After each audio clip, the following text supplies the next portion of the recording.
میں نے آپ کو کل بھی کہا تھا، جوانی یہی عمر ہے جو مستانہ کر دے گی، یہی عمر ہے جو شراب عشق پلا دے گی، یہی عمر ہے جو نشہ چڑھا دے گی، اور اس عمر کا چڑھا ہوا نشہ پھر بڑھاپے تک اترتا نہیں ہے، آپ کا مددگار ہوتا ہے، ساتھ چلتا ہے۔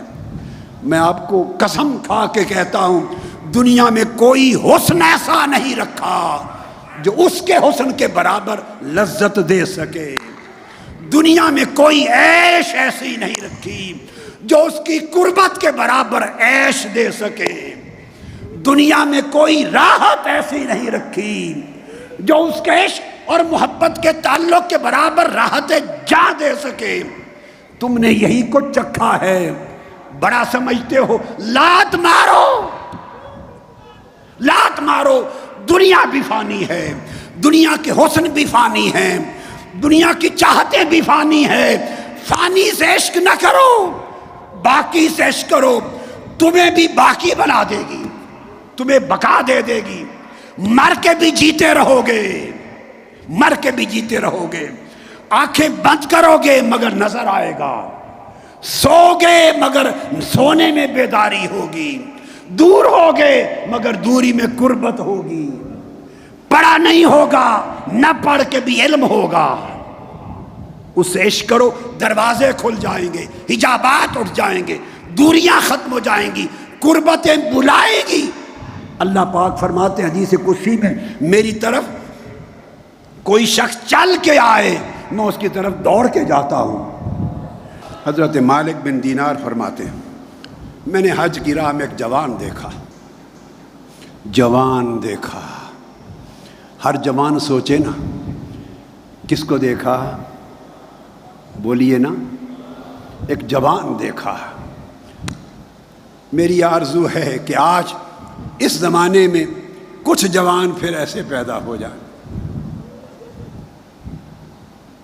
کچھ جوان ایسے پیدا ہو جائیں۔ اس کے پاس نہ کوئی توشہ تھا، نہ پانی تھا، نہ زاد سفر تھا، پیدل جا رہا ہے۔ میں نے سلام کیا، اس نے جواب دیا۔ میں نے پوچھا، جوان کہاں سے آ رہے ہو، کہاں سے آئے ہو؟ اس نے جواب دیا، اس کے پاس سے۔ کیا جواب دیا؟ اس کے پاس سے آ رہا ہوں۔ میں نے پوچھا، کہاں جا رہے ہو؟ اس نے کہا، اسی کی طرف جا رہا ہوں۔ میں نے کہا، تمہارا توشہ سفر، سامان سفر کس کے پاس ہے؟ اس نے کہا، اسی کے پاس ہے۔ میں نے کہا، پانی، ضروریات زندگی کے بغیر بھی بھلا سفر طے ہوتا ہے، تو کیسے گزر اوقات ہوگی؟ اس نے کہا، میں نے چلتے ہوئے 5 حرف لے لیے تھے۔ وہ 5 حرف پوچھا، کیا ہے؟ کہا، کاف ہا یا عین صاد، کاف ہا یا عین صاد، یہ 5 حرف لے لیے تھے۔ میں نے پوچھا، تو ان کا کیا مطلب ہے؟ کہتے ہیں، کاف سے مراد ہے کہ وہی کافی ہے۔ کاف کا معنی ہے، اس نے مجھے بتا دیا، میں ہی کافی ہوں، کاف۔ ہا، اس کا معنی ہے وہی ہادی ہے، جو ضرورت ہوگی میں کافی رہوں گا، جہاں بھولو گے میں ہی رہنمائی کروں گا، ہدایت کروں گا۔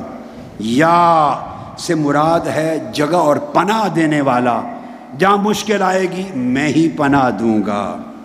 اور عین کا معنی ہے عالم، خبر رکھو کہ تمہارے ہر حال کا سب سے بہتر جاننے والا میں ہوں۔ اور صاد کا معنی ہے صادق، جو وعدہ اس نے کر دیا ہے وہ اس میں سچا ہے۔ کہتے ہیں، ان 5 باتوں کے بعد مجھے حاجت نہیں۔ حضرت مالک بن دینار کہتے ہیں کہ میں اس کی بات سن کے حیران ہوا، اور میں نے کوشش کی کہ کچھ ان کو کپڑا، کوئی چیز دے دوں۔ اس نے کہا، نہیں مالک بن دینار، نہیں، اگر لوں گا اور حلال ہوگا تو حساب دینا ہوگا، حرام ہوگا تو عذاب بھگتنا ہوگا۔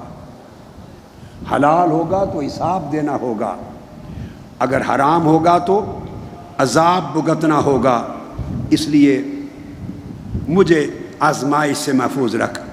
وہ کہتے ہیں، پھر ہم وقت آ گیا حج کا، سب نے احرام باندھے، لبیک اللہم لبیک کی آوازیں گونجیں، وہ چپ دنگ ششدر حیران کھڑا ہے۔ میں نے کہا جوان تو بھی تلبیہ کہہ۔ اس نے کہا مجھے ڈر لگتا ہے کہ کہیں میں لبیک کہوں تو جواب نہ آ جائے کہ لا لبیک ولا سعدیک، کہ میں تیری بات نہیں سنتا اور تیری طرف تکتا بھی نہیں ہوں۔ کہتے ہیں وہ جوان غائب ہو گیا میری نگاہ سے۔ میں نے اس کو مینا میں پایا قربانی کے دن، وہ بیٹھا تنہا یہ شعر کہہ رہا تھا کہ ہر محبوب اپنے عاشق کی قربانی قبول کرتا ہے، ہر محبوب عاشق کی قربانی قبول کرتا ہے۔ میرے محبوب ہر کوئی آج تیرے حضور قربانی دے رہا ہے، کوئی بکرے کی، کوئی مینڈے کی، ہر کوئی قربانی دے رہا ہے۔ میرے پاس اور کچھ نہیں جو قربان کروں سوائے اپنی جان کے، تو اپنے عشق میں میری اپنی جان کی قربانی قبول کر۔ اس نے یہ شعر پڑھا اور چیخ نکلی۔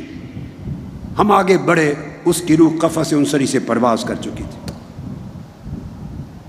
کہتے ہیں رات تک سارا دن پریشان رہے، رات آئی اس کی تدفین ہو گئی۔ تدفین کے بعد پہلی رات آئی تو وہ خواب میں ملا، وہ جوان عارف، وہ عاشق۔ میں نے پوچھا اے عاشق تیرے ساتھ کیا معاملہ ہوا؟ اس نے کہا وہی معاملہ کیا مولا نے جو بدر کے شہیدوں کے ساتھ ہوا، وہی معاملہ ہوا جو بدر کے شہیدوں کے ساتھ ہوا۔ میں نے پوچھا وہ کیسے؟ وہ تو بدر کے شہید تھے۔ کہا انہیں کافروں کی تلوار نے مارا تھا، وہ کافروں کی تلوار سے مارے گئے تھے، میں عشق جبار کی تلوار سے مارا گیا ہوں، مجھے عشق جبار کی، مولا کے عشق کی تلوار نے شہید کیا ہے۔ اللہ نے وہی میرے ساتھ حال کیا۔